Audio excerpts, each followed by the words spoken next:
faqatgina telefoningiz orqali pul ishlashingiz mumkin. Bitta rasm $199 sotilar ekan. Siz esa sotilgan rasmlarning 50% ni olasiz. Assalomu alaykum. Oldingi videolarni davomi sifatida yana bir yo'nalish bo'yicha pul topish yo'lini ko'rsatmoqchiman. Ya'ni bilamizki, har bir soha vakili agar o'z kasbining ustasi bo'lsa, u onlayn tarzida ham yoki an'anaviy biznes ko'rinishda ham o'zi istagan holatdagi pul ishlab topa oladi. Shunaqangi kasblardan biri bu fotograflik. Ya'ni rasmga tushirib, o'zi tushirgan rasmlar orqali ko'proq foyda ko'rish. Misol uchun ko'pchilik menga savol bilan murojaat qilishadi, ya'ni ko'pchilik yoshlar telefon orqali pul ishlash mumkinmi degan. Bu aynan o'sha telefon orqali pul ishlashni istovchi yoshlar uchun mo'ljallangan deb o'ylayman.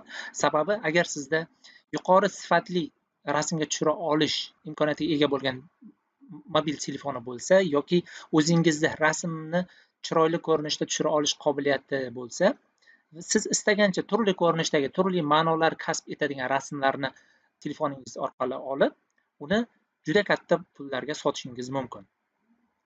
Misol uchun, ushbu IM degan sayt orqali sotilayotgan rasmlar $199, ya'ni $200 atrofida sotiladi. Siz esa sotilgan rasmlarning 50% ni olasiz. Tasavvur qiling, 100 ta rasm sotsangiz, hisoblab ko'rishingiz mumkin. Ya'ni bu qanday ishlaydi? Bunaqangi saytlar bor, bir nechta, ya'ni dunyo bo'ylab kompaniyalar xuddi shunaqangi saytlar orqali sotilayotgan rasmlarni sotib olishib, o'zlarining veb-sayti orqali joylashadi.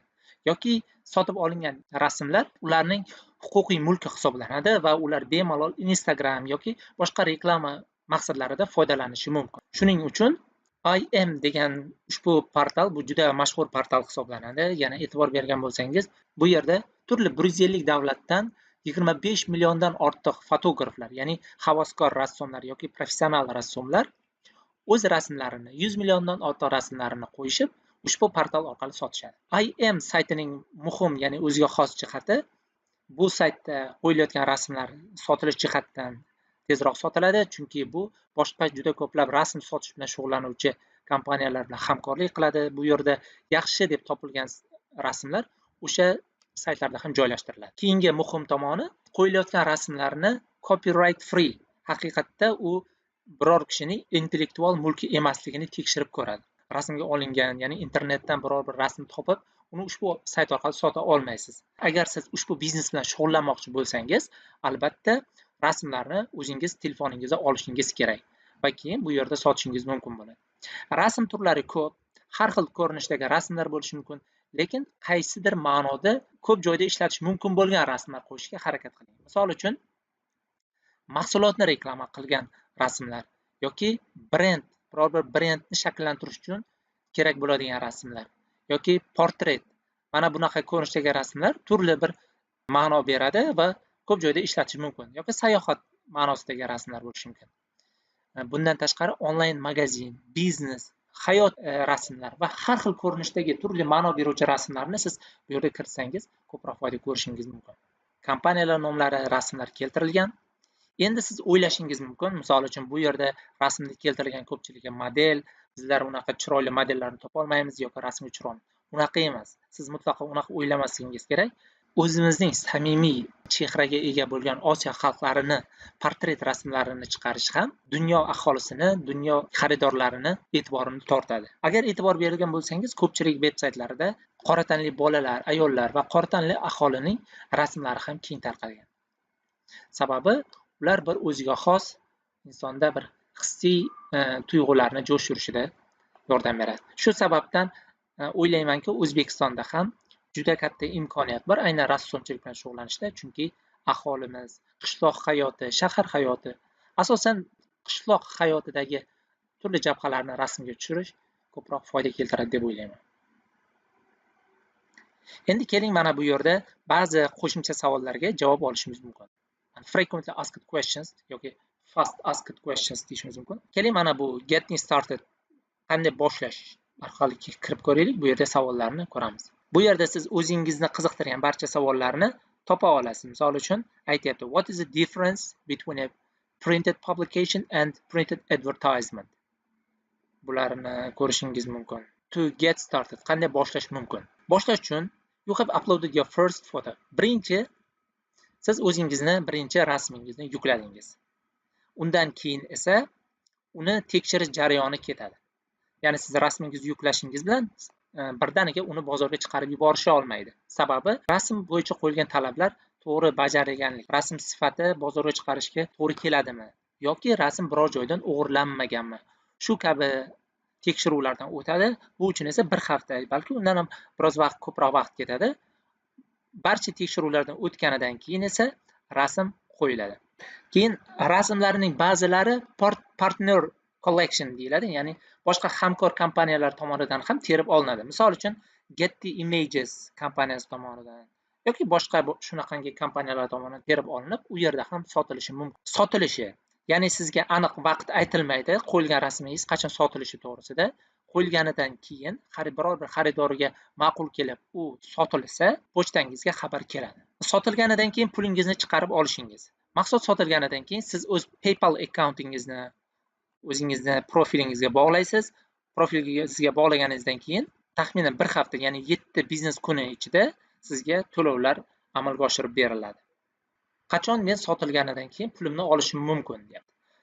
Sizning rasmingiz sotilganidan keyin sizni pochtangizga xabarnoma boradi. Ya'ni sizning rasmingiz sotildi, $500, $600 qanchadir siz pul ishlab topdingiz. O'sha sotilgan pulni sizning faqatgina PayPal akkauntingiz, ya'ni PayPal profilingizga yuboriladi. Agar sizda PayPal profil bo'lmasa, boshqacha pulni olish imkoniyati yo'q, sababi IM kompaniyasi faqatgina PayPal bilan hamkorlik qiladi. Uni biror bir do'stingizning PayPal profiliga bog'lab qo'yishingiz mumkin yoki o'zingiz PayPal profil ochib, o'shanga to'g'ri bog'lashingiz mumkin. PayPaldan pul yechib olishi esa keyingi masala bo'ladi. Ushbu profilda earnings degan qismida siz pulni to'lashni talab qilib savol yuborasiz. U tomonlar unchalik muammo bo'lmaydi. Xudo xohlasa siz eng muhimi sifatli rasmlarni olib, uni asosiysi sotishga fokusingizni qaratishingiz kerak bo'ladi. Va bu yerda barcha savollarga javoblarni keltirishgan. Mahsulot sotilganidan keyin daromadning 50% ni olamanmi degan savol. Keling ko'ramiz. Ha deb javob berishyapti. Ya'ni ushbu kompaniya, IM kompaniyasi o'zining fotograflari bilan daromadni teng bo'lishadi. Mahsulot qanchaga sotilsa, o'shaning 50% ni siz olasiz. Endi juda qiziq savol tug'iladi. IMdagi mahsulotlar necha puldan sotiladi? Ya'ni rasmlar necha puldan sotish mumkin birorta uchun? Keling o'shalarni ko'rib chiqamiz. Qani rasmlar necha puldan sotuvga chiqarilgan? Ko'raylik. Sanoatni ko'rishimiz mumkin. Mana turli ko'rinishdagi rasmlar. Misol uchun ushbu ko'rinishdagi rasmlar bizlarda ham uchraydi. Har xil tog'larda tushirilgan rasm, ya'ni shunaqa ko'rinishda bo'ladi. Mana bitta rasm $199 dan sotilar ekan, ya'ni $200. Demak, siz mahsulot rasm qo'yib uni sotmoqchi bo'lsangiz, mana shunaqangi ko'rinishdagi rasmlarni olish unchalik qiyin emas. Uni sotmoqchi bo'lsangiz, agar sotilganida sizga $50 pul kelib tushadi. Endi tasavvur qiling, 1000 ta, 2000 ta, 100 ming ta rasm qo'ysangiz, albatta oylik daromadga erishishingiz mumkin. Bunaqangi rasm olish menimcha unchalik qiyin emas va uni mana bunaqa ko'rinishdagi zavodlar bizda ham bor. Xuddi shunaqa ko'rinishdagi rasmlar olsangiz, bu qaysidir ma'noda qayerdadir ishlatilishi mumkin. Mana ko'rishingiz mumkin. Rasmda aynan ma'lum bir ma'no qidirib topish shart emas. Siz o'zingizga turli qiziq ko'ringan shakllarni rasmga olib, uni joylashishingiz mumkin. Sababi u qaysidir veb-saytda yoki qaysidir bir kompaniyaning profilida biror bir ma'noni ifodalash uchun kerak bo'lib qolishi mumkin. Bu endi sanoat to'g'risida edi. Keling boshqacha ko'rinishdagi rasmlarni ko'ramiz. Tabiatni ko'raylik. Tabiat qanaqa bo'ladi mana? G'alla ko'rinishi mumkin, tog', turli tabiatdagi rasmlarni ham bu yerda $200 atrofida sotish mumkin. Endi savol tug'iladi. Haqiqatda shunaqa rasmlarni sotib olish mumkinmi? Internetda bunaqa rasmlar bepul tiqilib yotibdi-ku degan turli savollar berishadi. Bu mantiqan o'ylash unchalik qiyin emas. Agar ushbu veb-sayt orqali shunaqangi rasmlar, turli rasmlar sotilmagan bo'lganida edi, bunaqa katta kompaniya hozirgi kungacha faoliyat yuritib kelmagan bo'lar edi. O'zbekistonda aynan bizda unchalik hali onlayn savdo, onlayn biznes rivojlanmaganligi sababli va intellektual mulkka unchalik katta e'tibor berilmasligi sababli bizlar hamisha bepul variantini qidiramiz internetda biror bir mahsulot. Lekin chet elda allaqachon barcha narsa onlayn savdo orqali sotiladi. Katta kompaniyalar xuddi shunaqangi rasmlar, ya'ni veb-sayti yoki boshqa narsalar, boshqa profillari uchun rasm qo'yish uchun alohida pul ajratishadi va o'zlariga ma'qul bo'lgan rasmlarni tanlab qo'yishadi. Mana bu ko'rinishi aynan O'zbekistonni eslatar ekan. Mana agar siz rasm sotmoqchi bo'lsangiz, turli o'zimizdagi o'ziga xos Samarqand, Buxoro kabi ziyoratgoh joylarni ham rasmga olib, ushbu sayt orqali sotishingiz mumkin. Keyingi aytmoqchi bo'lgan saytimiz sizlarga fob.com sayti hisoblanadi. Ushbu sayt orqali ham siz telefoningizdan bemalol Android yoki iOS ko'rinishidagi telefonlar bo'lishi kerak. Ushbu telefoningizdan rasmga tushirib, uni fob ilovasi orqali sotishingiz mumkin. Ushbu ilova faqatgina telefon orqali ishlaydi, ya'ni telefon orqali rasmga tushirish uchun telefoningizda yuqori rezolyutsiya deydi, yuqori sifatli bo'lgan rasmga tushira oladigan mobil telefonga ega bo'lishingiz kerak. Tushirayotgan har bir rasmingiz bozorda sotila olishi uchun yuqori sifatga ega bo'lishi shart. Siz yurgan joyingizda sayohat qilasizmi yoki biror bir joyga aylanishga borasizmi, har qanday o'zingiz uchun qiziq tuyulgan rasmga olib, ushbu veb-sayt orqali sotishingiz mumkin.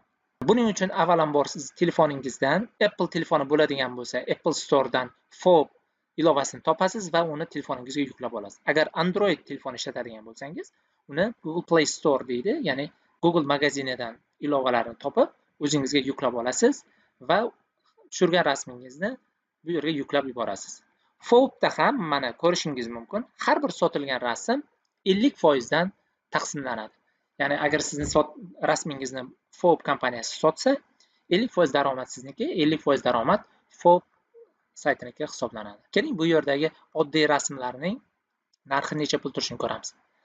Mana bu yerda demak turli ko'rinishdagi rasmlar bor va rasmlar turli xil narxlarda keltirilgan. Misol uchun bu rasm $10 atrofida ekan. Lekin bu katta imkoniyat, sababi rasm qanchalik arzon bo'lsa, sotilishi ham shunchalik tez bo'ladi. Shuning uchun bu saytda ham imkoniyat ancha ko'proq. Asosan rasmlar bu yerda $10 dan sotilyapti. Va o'zingizga ma'qul kelgan turli ko'rinishdagi rasmlarni rasmga olib bu yerda sotishingiz mumkin. Va uchinchi sizga aytmoqchi bo'lgan saytlarimizdan biri bu Snapwire sayti hisoblanadi. Bu sayt orqali ham tushirgan rasmlaringizni sotishingiz mumkin.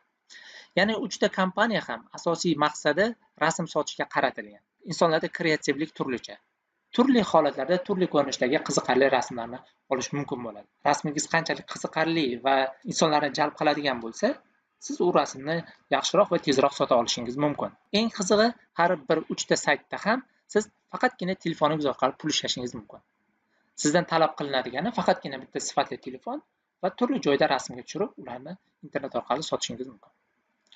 Bugungi sizlarga aytmoqchi bo'lgan videolarimiz aynan telefon orqali pul ishlash va rasmga tushirib pul ishlash haqida edi. Keyingi videolarda yanada qiziqarliroq pul ishlash yo'llari haqida suhbatlashamiz. Keyingi videolarda ko'rishguncha salomat bo'ling, obuna bo'lishni unutmang. Xayr, sog' bo'ling.